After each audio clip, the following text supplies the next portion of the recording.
Gumawa ang kanyang ama ng desisyon. Okay, sa engineering division natin ilagay ang aking anak, Miss San Diego, because she wants to learn how to build things and all those stuff. No! Mariing pagtanggi ni David Monteverde. Nakatayo si Cassie sa loob ng opisina ng chief engineer kung saan nakikipag-usap ang binata sa HR manager. Nang pumasok siya kanina ay nginitian siya nito pero napawi ang ngiting iyon sa sinabi ni Miss San Diego. This is Miss Cassie Bautista. She will be your administrative assistant. Parang nakalimutan ng lalaki na nandoon siya sa opisina nito nang tumanggi ito pero nang maalala siya ay tumingin ulit ito sa kanya. Miss Cassie, can you excuse us for a second? Sabi nito. Saglit siyang natigilan dahil hindi niya naintindihan na ang ibig sabihin nito ay pinapalabas siya sandali ng silid. Kinailangan pa nitong ulitin ang utos. Sure. Finally ay sabi niya. Ang kaso, kahit nasa labas na siya ng opisina ni David ay naririnig pa niya ang usapan sa loob. Miss San Diego, alam mo naman kung paano ako magtrabaho, di ba? Paalala ng binata. And I would expect my assistant to work as hard as I do. From the looks of that Miss Cassie, she won't last a day. Bakit hindi mo muna subukan si Miss Cassie? Suggestion ng kausap. Besides, she came in highly recommended. Tumahimik sa loob ng sandaling iyon. Marahil ay inaabsorb ni David ang ibig sabihin ng highly recommended. Maya-maya ay muli itong nagsalita. Sasabihin ko na ang derechahan kung anong iniisip ko. I have no intentions of working with a Barbie doll-looking girl whose major concern is how not to break her nails. At that point, biglang binuksan ni Cassie ang pinto. Hindi na niya kayang tanggapin ang mga insulto ng lalaki. Excuse me, engineer. I heard what you said. Itinaas ni David ang dalawang kamay sa akto ng pagsuko. Great. She's an eavesdropper too. Lalong namula si Cassie. No, I'm not. I can't help overhearing your remarks about me. Let me tell you this, Engineer Monteverde.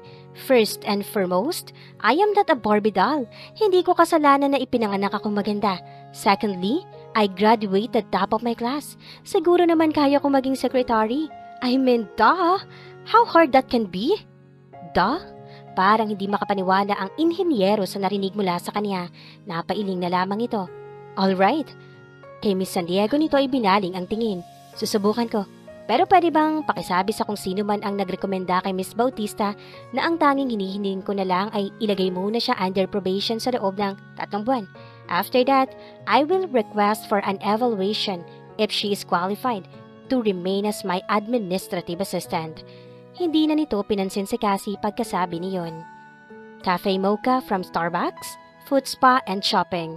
Upang maiwaksi sa isipan ng pagkaasar kay David Monteverde, inisip ni Cassie ang mga bagay na paborito niya. Ang dahilan, pinipigilan niya ang sarili na gawin ang tunay na gustong gawin. Ang iba to ang buong desk niya sa binata. Sa dami ng inuutos itong gawin niya, maswerte siya at may time pang huminga. To top it all, parang napapansin lang siya nito kapag may gustong iutos. O kaya naman ay may nakitang mali sa ginawa niya. Isa pa, napupunan niyang malimit itong may makitang mali sa kanyang ginagawa. Hindi siya susuko. Besides, kapag ganitong nakaupo si David sa desk nito at preoccupied sa binabasang papeles o pag-aaral ng blueprint, his luscious shadowing his hands and face at naoobserbahan niya ito ng tahimik. This job was worth living for. Umupo siya ng diretsyo nang sa wakas ay inangat nito ang ulo mula sa ginagawa at tumingin sa kanya. Miss Bautista, tapos mo na bang i-encode yung report ng Aris Development? Pinigilan niya ang sarili na tumili. Later in the week, may isang bagay siyang nadiskubre nang minsan pumasok siya ng maaga sa opisina. Dumating si David pagkaraan ng ilang minuto. Bagong paligo ito. Medyo basa pa ang buhok at nasamyon niya ang amoy ng sabon sa katawan nito. Nadiskubre niya iyon na ang magiging pinakapaborito niyang tanawin sa buong mundo. Gusto niya ang itsurang iyon ng binata. It took her breath away. Ang aga mo. Hindi good morning. Hindi rin pagbati ang unang sinabi nito sa kanya. In fact, he sounded accusing. I wanted to finish your report early. Pagsisinungaling niya. Sa palagay niya ay mas impressive iyong pakinggan kaysa sabihin ang totoo na bawal gamitin ang kotse niya dahil napatapati yon sa color coding ngayong araw. He rewarded her with an approving smile. Kauna-unahang pagkakataon iyon na nginitian siya nito ng ganoon mula nang magsimula siyang magtrabaho para rito. Noon tuloy na buo ang resolve ni Cassie. Magpapa-impress siya ng husto kay David. She would be the best administrative assistant ever. Kung dati ay napipilitan siyang magtrabaho para makahabol lamang sa mga inuutos sa kanya, matapos ang sandaling iyon, she began working like a woman possessed. After all, kung maganda ang magiging resulta ng evaluation sa work performance niya, ay mas magtatagal ang pagkakataon niyang parating makasama si David. Kung bakit naman kasi habang tumatagal ay parang lalong lumalala ang pagkagusto niya rito. Ang resulta, pumapasok siya sa opisinang 7 o'clock. Kasi dumarating si David ng 7:15. She wouldn't want to miss his morning look for the world. Imbes na lumabas ay kumakain na siya ng tanghalian sa desk niya at gabi na rin kung umuwi siya. Hindi siya nagsasubmit ng hindi perfect na trabaho and she was never late for anything. Pare, sobrang sipag ditong sekretary mo. Naiinggit na kami sa'yo. Ano bang ginawa mo to have the best secretary in the department, ha? Nagbibirong sabi ng isa pang inhinyero, si Gil Cruz. Minsang nandoon ito sa office ni David para magkonsulta ng plano. Hinintay naman ni Cassie kung ano ang isasagot ni David. Hindi ito nagsalita pero tumingin ito sa kanya. And there was pride in his eyes when he smiled at her. Nagsimula rin siya magsuot ng casual clothes sa pagpasok sa opisina. Dahil sa nature ng trabaho, ganoon ang uri ng pananamit ang parating suot ng mga tao sa departamento. Para makibagay, malimit na jeans and shirt lang ang suot niya. Iyon nga lang, pumapasok siya sa trabaho na nagdadrive ng pinakabagong modelo ng BMW. Ilang linggo lang mula nang magtrabaho siya sa kanilang kumpanya, ay kabisado na ni Cassie ang routine ni David. Maagang papasok sa opisina, tatapusin ang mga paperworks at administrative requirements, pagkatapos ay aalis para mag-inspect ng mga project sites. On his way there, nagla-lunch na ito sa labas, pagkatapos ay babalik ulit sa opisina by mid-afternoon for planning, meetings, o kaya naman ay more paperworks. Naging rutina rin ang trabaho ni Cassie mula sa pag-keep track ng lahat ng schedules nito, pagpa-finalize ng mga reports, pagsusulat ng minutes ng mga meetings, hanggang paghahanda ng mga presentations kung kinakailangan. Challenging para sa kanya ang pagbibeat sa mga deadlines at ang pag-a-adjust sa iba't ibang quirks na matatagpo ang unique sa bawat proyekto. Kaya kailangang pulido at matikuloso ang trabaho dahil matalino at driven siya. Pagkakataong ito, madaling naka-adjust ang dalaga. Exactly 1 month na nagtatrabaho si Cassie para kay David. Palabas na ng opisina ang binata upang mag-lunch nang biglang tumigil sa tapat ng table niya. That was a particularly difficult morning dahil sandamakmak ang nirush niyang mga papers, kaya tanghali pa lang ipagod na siya. Cassie, nag-lunch ka na ba? Mukha siyang hibang sa sobrang pagkagulat. Walang kinalaman sa trabaho ang tanong na iyon ni David. She just stared at him. Me? Tila gusto nitong matawa sa reaksyon niya. Cassie, tayong dalawa lang narito. Yes, I mean, nope. No lunch yet. Gusto na niyang sipain ang sarili dahil hindi siya makabuo ng pangungusap bilang tugon. Hindi napansin ni David ang pagkataranta niya. Halika, let's have lunch. Nakangiting saad nito. Mabilis naman siyang tumayo para sumama rito. Oh, bakit hindi ka kumakain? Tanong ni David nang mapansing hindi ginagalaw ni Cassie ang kanyang pagkain. Kasi mas gusto ko lang na titigan ka. Isip niya, tumawa ito ng malakas. Bakit mo naman ako gustong titigan? Noon lang niya na-realize na nasabi pala niya ng malakas kung ano ang kanyang iniisip na mula ang buong mukha ng dalaga ng sandaling iyon. Kasi, para kasing ang sarap na kinakain mo, wika niyang magpaliwanag. Okay, akala ko kasi nagagapuhan ka sa akin. 2 bagay ang nag-strike kay Cassie sa sinabi ni David. Una, may sense of humor pala ito. At pangalawa, totohanang nakikipagbiruan na ito sa kanya. Ano kaya kung aminin niya na sobrang lapit sa katotohanan ng tinura nito? No way! Whatever.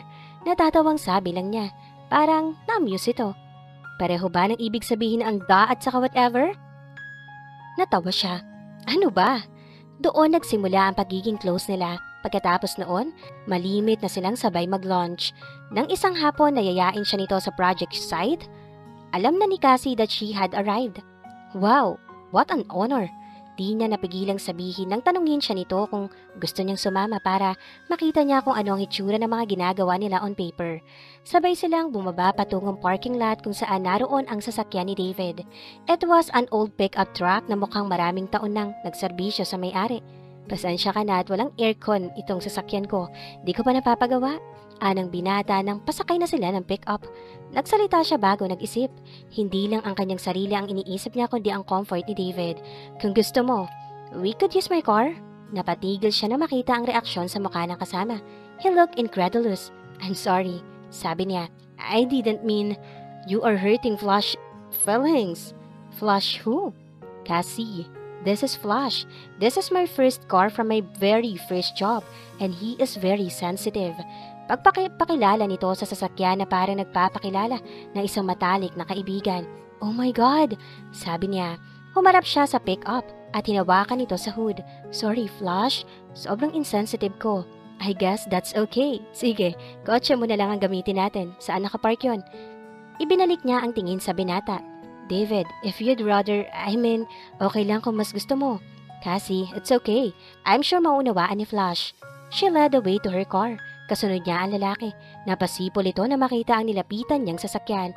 Latest model iyon ng BMW. Oh wow! This is your car? Akmang bubuksan ni Cassie ang pinto sa driver's side nang marinig ang reaksyon na iyon. Tumingin siya kay David. Yeah, bakit? Wala. Nakikita ko kasi ito and I've always wondered kung sino may-ari. Iniabot niya rito ang susi. Want to drive? Parang batang inabutan ng candy na naging excited ito. Sure. The afternoon was perfect. Na-realize ni Cassie na gusto niyang manood ng proseso ng construction. Hindi siya maubusan ng tanong at hindi rin maubusan ng mga manggagawang gustong sumagot sa mga katanungan niya. For the first time ay na-appreciate niya ang negosyo nila. Nangihinayang siya na midiskubre kung gaano kaunti ang alam niya tungkol dito at kung paanong napakarami pa niyang dapat matutunan bago siya mag-take over sa magulang sa pag-handle ng kanilang negosyo. Ngayon ay mas kasiguruhan na ang puso niya na iyon ang nais niyang gawin. Someday, on their way back to the office, ay dumaan muna sila sa Starbucks para bumili ng kape. Pahapon na noon at tapos na ang mga trabaho kaya tumambay muna sila sa parking lot habang umiinom ng kape. Una ay nagkukwentuhan lang sila ng kung ano-ano habang nakaupo sa hood ng kotse. Maya-maya ay napunta sila sa mas personal na diskusyon. David, how come you don't have a girlfriend yet? Iyon ang pinakamatagal ng gustong itanong ni Cassie sa binata at ang tagal ng tumitsyempo. Muntik nang matapon ang kapeng iniinom nito. Paano ka naman nakasiguro na wala akong girlfriend? Balik tanong nito. Hello, ako ang sekretarya mo. More than 1 month na ako dito. Di wala pang girl na tumatawag sa'yo on a regular basis. Wala rin ako nakikita ang babae na nagpupunta sa office mo. Kailangan ka ba talagang sagutin yan? Sana. Para hindi na ako mag-speculate. Well, kasi ang dami ko pang plano sa buhay kaya hindi pa ako nakikipagrelasyon. Simula nito pero biglang nag-alinlangan. You won't understand. Kumunot ang noo niya. Why not? Kasi mayaman ka. Paano ka naman nakasisigurong mayaman ako? Hello? Panggagaya nito na nagpatawa sa kanya. Nagpatuloy ito. Kasi po mahigit 1 buwan na tayong magkasama at walang indikasyong makikita sa iyo na mahirap ka lang. Secondly, nakaupo tayo sa hood ng isang BMW at ikaw may-ari ng kotseng ito. Tumango-tango siya. Okay, point taken. At any rate, baka maintindihan ko rin kung sasabihin mo. Mukhang hindi kumbensido pero nagsalita pa rin ito. Ang dami ko pa kasing gustong gawin. Like? I want to be rich. Talaga? Sabi niya. Bakit mo gustong yumaman? Ano naman ang gagawin mo sa sobrang maraming pera? Tumawa ito. Masuyo nitong ginulo ang buhok sa tuktok ng ulo niya. Cassie, you have always been wealthy at dahil hindi mo naranasang mawalan, hindi mo na na-appreciate ang value na mayroong maraming pera para gawin ang mga gusto mo. Tumigil ito sandali. Hinaplos ang cup ng kape. Habang marahil ay iniisip kung paano magpapaliwanag sa kanya. Hindi naman kami napakahirap pero kung hindi medyo bitin, there is always just enough. Maswerte na lang ako at parehong teacher sa mga magulang ko. So alam nila ang value ng education. Kaya iginapang talaga nila na makapag-aral kami. But in the process, they deprived themselves with a lot of things. Ipinangako ko sa sarili ko na kung nag-aaral ako, yayaman din kami.